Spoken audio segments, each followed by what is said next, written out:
What's up YouTube, Dave from wargames, bringing you a pure Kozmo deck profile. Now Kozmos, as we all know, are an archetype mixed with Star Wars and of course the Wizard of Oz. It's a very fun deck at this moment in time. It wasn't so fun back in the meta days because it could be quite degenerate. Especially with all you need to do was normal summon a farm girl, get some damage off of a farm girl, and you'd pretty much gamed your opponent. This deck is still very cool. Even more so as the archetype itself, with the whole Wizard of Oz and Star Wars colliding, is still very cool in my personal opinion. And it's still a very strong and powerful deck. It can catch some people by surprise and even some events by surprise and do very well. Regardless, this is the build. Now, it is quite a cheap build in the sense that to get a Kozmo deck now, you could probably get it from anywhere between about 50 to 70 quid. If you buy it as bulk and get everything, I'd probably say the most you would want to be paying for it is about 50 to 60 quid. And that's just the main deck itself. The extra deck itself as well, you don't need to rely on the extra deck as heavily, but all the cards you do play in your extra deck aren't incredibly expensive. Obviously, Decode is probably the most expensive extra deck monster that you do play. However, let's get cracking on with the deck. I'll show you what we play, I'll show you why we play it, and we'll kind of give you the whole lowdown on the deck. So, we start off with triple Kozmo Tin Can. This one I checked on eBay was about £7.50 each, and there's a reason for that. It is a very important card in the deck. You need to get it to the board, you use your end phase effect, and because Kozmos, you like to play stuff like Call of the Haunted, and me personally back to the front, to get your Kozmos that you discard back to the grave. When you use something like E-Telly on Kozmo Tin Can as well, you bounce them out for the card that gets added to your hand and go from there. And it's very powerful to kind of do that, to deck thin you out, but to also make your other cards live within one turn. Next up, the kind of newest addition to the deck is triple Kozmo Dogfire. Now, the reason this is being played more and more is it's the combo with the viruses. So with the viruses, with Full Force Virus, for the pure fact that you make 2 tokens, you can then use the tokens as tribute fodder for the Full Force Virus and kind of really hurt your opponent. If you get to go first and you get to make this play go off and then obviously get the Full Force Virus, you can hit the majority of decks that can be very devastating and pretty much win you the game. Dogfire itself is still very powerful for 2400 booty, but the tokens is all that matters, and getting the tokens as well. Even if you don't have the Full Force Virus play, you've still got a decode play there and then off of one monster. Next up, triple Kozmo Slip Rider. This is obviously your route into your rank 5s, being your Cyber Dragon Infinity and of course your Constellar Knight Pallades. On top of that, it obviously pops and deals with back row. All the Kozmo's machines, so the pilots have the effect to tag themselves out for machines, or the ships, sorry, and then the ships themselves, when they're destroyed, they then get its effect off to special summon a level lower than itself, or any level lower than itself. So it's still very powerful, and they are considered quite strong floaters, which is why a True King variant works quite nicely as well. So if you do want to see that, let me know, and I will get Carl to bring you that. Next up, we play double Kozmo Dark Lady. This is still very powerful. Well, she is a high level pilot, so the issue with that is because she's level 5, she isn't a normal summoner. You don't have the ability to normal summon her that easily. But of course, when you tag her out, she has obviously the tag out effect as well. But when you bring her on the board, you pay 1,000 life points, and you get to negate an effect, which is very nice.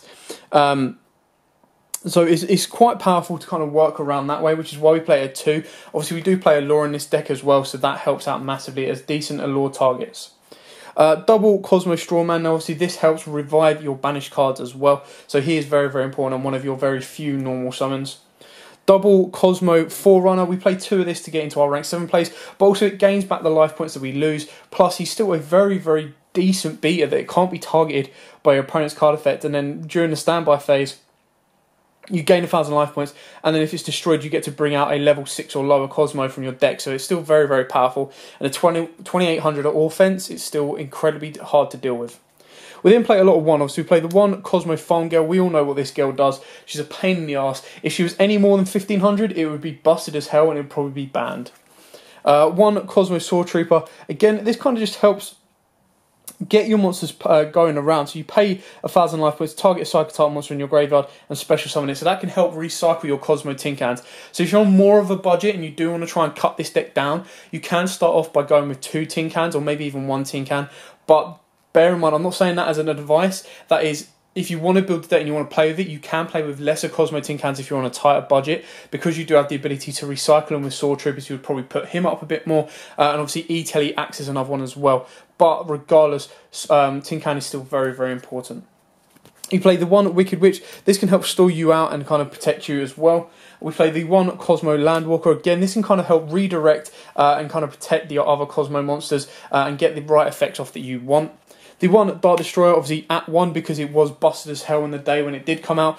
When you bring this on board and you comboed off and popped one of your other ships to then get their effects off, that kind of helped towards your OTK. For the non-Kozmo monsters, we play the one Gofu the Vase Shadow. Because we play Allure of Darkness in this, Gofu can act as double fodder for us. You don't have to play Gofu. You can take that out if you wish. And then, of course, the one Maxi, because it is the most powerful hand trap in this game at this moment in time. Now, what you do have to remember with your Kozmo monsters is you don't really need to worry about Allure of Darkness that much. So we play triple Allure of Darkness because it gives you that extra draw power. And when you're banishing, as long as you've got Kozmo Town in play, which is why we've got 3 and we play 2 terraformings, your Kozmo Town can be very, very powerful. Not only when it's destroyed and your opponent kind of avoids destroying it because of the search effect, but on top of that, it then gets to shuffle your hand up again if you've got a bit of a brick hand, but it also gets to revive your banished monsters as well by paying X amount of life points. So Allure of Darkness is not that bad to be playing in this deck. It's actually highly advised because it does let you A, deck thin, and B, kind of draw into your monsters, and then get your monsters in a position where you can bring them back and kind of, so you don't actually neg much off of Allure of Darkness. We then play a lot of one of spells, which is the one E-Telly, the one Reasoning, because we play loads of levels from, I believe, 2 all the way up to 8.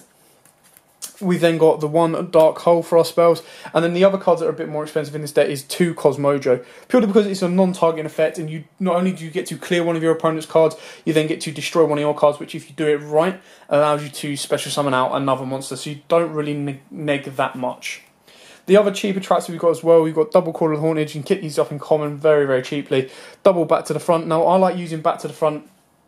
Some people use 3 Call of the Haunted to be more aggressive.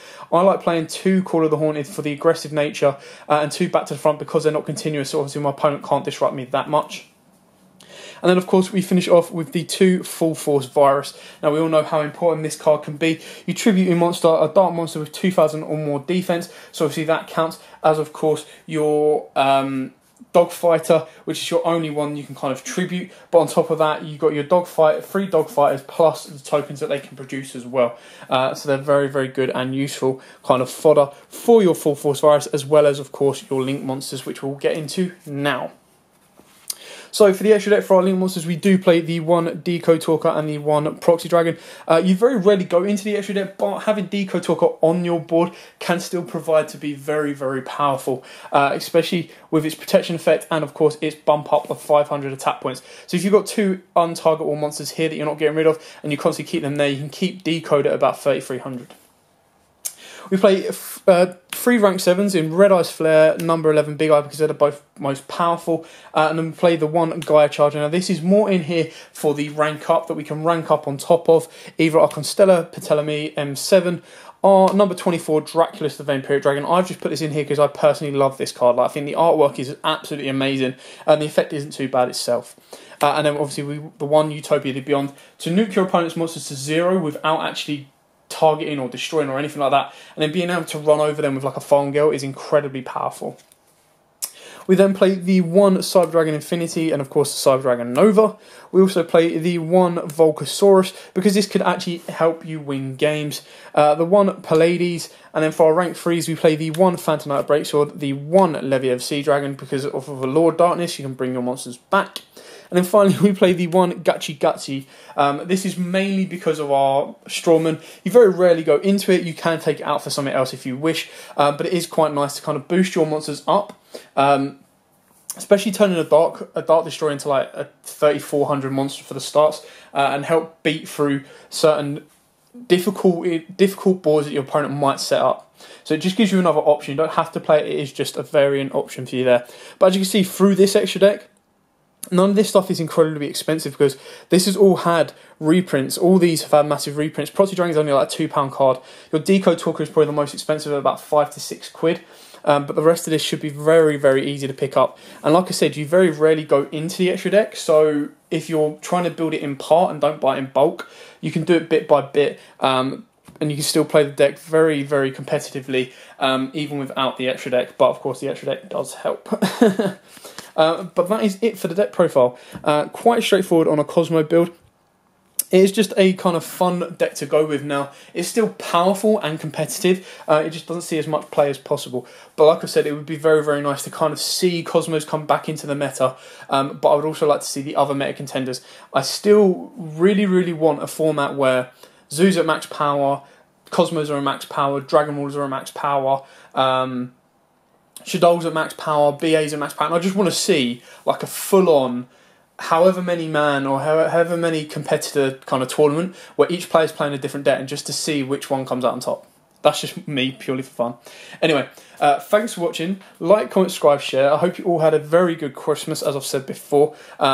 And, you know, we're moving on to the new year. 2018 is going to be a massive year. And put in your diaries the 14th of January, because that is when we are starting a massive, massive week. So the 14th of January will be our exact date for our 2-year anniversary since we did our first video. And we are going to be ball rolling something amazing for you guys. So we're going to give back to all of you followers and all of you subscribers that have been with us since day one. So thanks for watching. Don't forget to like, comment, subscribe, share. Till next time, guys. As always, happy dueling. If you like that video, why not check out our other videos available? We've got more deck profiles, pack openings, and of course duels. And don't forget to click on the most important button of all, that subscribe button, right in the bottom left hand corner.